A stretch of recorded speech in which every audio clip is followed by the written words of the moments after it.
আসসালামু আলাইকুম রহমতুল্লাহ। জিহাদ ইলেকট্রনিক্সের পক্ষ থেকে স্বাগতম। আজকে আমি আপনাদের মাঝে ভিডিওটি নিয়ে হাজির হয়েছি। সেটা হচ্ছে এই ধরনের রেগুলেটরগুলো আমরা কীভাবে চেক করবো ভালো আছে কিনা।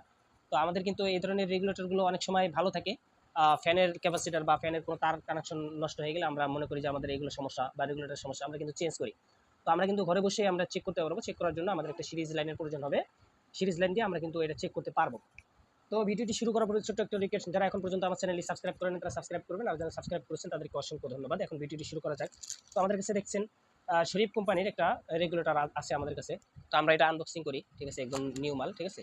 আনবক্সিং করার পর আমরা দেখতে পারবো এখানে এই অবস্থা আছে। আরও এটা হচ্ছে আপনাদের আরেক কোম্পানির।